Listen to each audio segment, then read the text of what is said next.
পুরীর জগন্নাথ মন্দিরের 6টি রহস্য যা আজও কোটি কোটি মানুষকে বিস্মিত করে। একটি মন্দির যেখানে প্রতিদিন হাজার হাজার মানুষের জন্য রান্না করা হয়, অথচ খাবার কখনো কমও পড়ে না, আবার নষ্টও হয় না। একটি মন্দির যার চূড়ায় বিশাল চক্র, আপনি শহরের যেখানেই দাঁড়ান না কেন মনে হবে যেন আপনার দিকেই তাকিয়ে আছে। আর এমন এক দেবতা যার শরীর পাথরের নয়, কাঠের, আর কয়েক বছর পরপরই সেই শরীরই বদলে যায় এক গোপন আচার অনুষ্ঠানের মাধ্যমে। এগুলো কি শুধুই কাকতালীয়, নাকি হাজার বছরের সনাতন ঐতিহ্যের এমন কিছু রহস্য যার উত্তর আজও পুরোপুরি জানা যায়নি? আজ আমরা জানবো পুরীর শ্রী জগন্নাথ মন্দিরের 6টি সবচেয়ে রহস্যময় ও বিস্ময়কর সত্য। ভিডিওটি শেষ পর্যন্ত দেখুন, কারণ শেষের রহস্যটি শুনলে হয়তো আপনার জগন্নাথ দেবকে দেখার দৃষ্টিভঙ্গিই বদলে যাবে। প্রতিদিন বদলানো হয় মন্দিরের পতাকা। পুরীর জগন্নাথ মন্দিরের প্রায় 214 ফুট উঁচু শিখরে প্রতিদিন নতুন পতাকা তোলা হয়। সবচেয়ে অবাক করার বিষয় হলো, একজন সেবায়েত কোনো আধুনিক নিরাপত্তা সরঞ্জাম ছাড়াই প্রতিদিন সেই বিশাল উচ্চতায় উঠে পতাকা পরিবর্তন করেন। এই প্রথা শতাব্দীর পর শতাব্দী ধরে চলে আসছে। অনেক ভক্তের বিশ্বাস, জগন্নাথ দেবের আশীর্বাদ ছাড়া এই কাজ সম্ভব নয়। আরেকটি জনপ্রিয় লোকবিশ্বাস হলো, পতাকাটি নাকি অনেক সময় বাতাসের বিপরীত দিকেও উঠতে দেখা যায়। যদিও এর বৈজ্ঞানিক ব্যাখ্যা নিয়ে নিশ্চিত ঐকমত্য নেই, তবুও এটি মন্দিরের অন্যতম আলোচিত রহস্য হিসেবে পরিচিত। মন্দিরের সর্বোচ্চ চূড়ায় রয়েছে বিশাল নীল চক্র, যাকে অনেকেই সুদর্শন চক্র বলে থাকেন। অদ্ভুত বিষয় হলো, পুরী শহরের বিভিন্ন দিক থেকে তাকালেও অনেক দর্শকের মনে হয় চক্রটি যেন ঠিক তাদের দিকেই মুখ করে আছে। স্থাপত্যবিদরা এটিকে অসাধারণ নকশা ও অপটিক্যাল ইফেক্টের উদাহরণ বলে মনে করেন। আর ভক্তদের বিশ্বাস, জগন্নাথ দেব তার প্রতিটি ভক্তের উপর সমান দৃষ্টি রাখেন।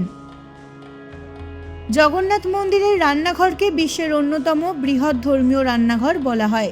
এখানে শত শত রাঁধুনি প্রতিদিন হাজার হাজার ভক্তদের জন্য মহাপ্রসাদ তৈরি করেন।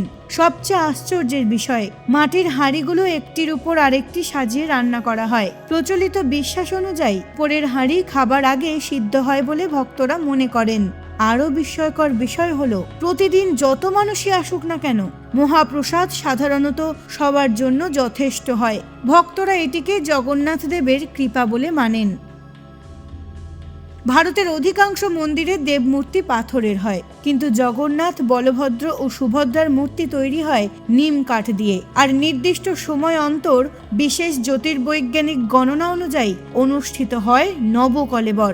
এই সময় পুরনো মূর্তির পরিবর্তে নতুন কাঠের মূর্তি প্রতিষ্ঠা করা হয়। সবচেয়ে গোপন অংশ হলো ব্রহ্ম পরিবর্তন।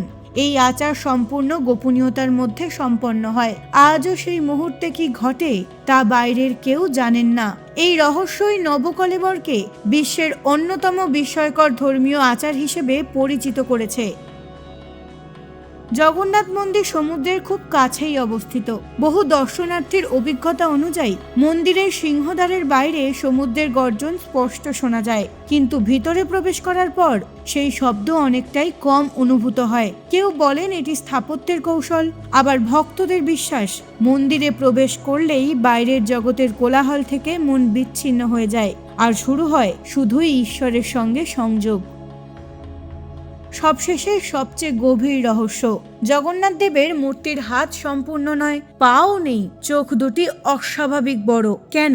পুরাণে বলা হয়, রাজা ইন্দ্রদম্নের অনুরোধে দেবশিল্পী বিশ্বকর্মা শর্ত দিয়েছিলেন, মূর্তি নির্মাণ শেষ না হওয়া পর্যন্ত কেউ দরজা খুলবেন না। কিন্তু নির্ধারিত সময়ের আগেই দরজা খুলে ফেলা হয়, ফলে অসম্পূর্ণ অবস্থাতেই মূর্তিগুলি থেকে যায়। আর সেই অসম্পূর্ণ রূপই আজ কোটি কোটি মানুষের কাছে পূর্ণতার প্রতীক। এ যেন এক গভীর শিক্ষা, ঈশ্বরকে তার বাহ্যিক রূপে নয়, অনুভবে উপলব্ধি করতে হয়। এই 6টি রহস্যের মধ্যে কোনটি আপনাকে সবচেয়ে বেশি অবাক করলো?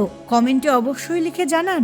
আর যদি এমনই সনাতন ধর্ম, পুরাণ ও মন্দিরের অজানা রহস্য জানতে ভালোবাসেন, তাহলে এখনই চ্যানেলটিকে সাবস্ক্রাইব করুন।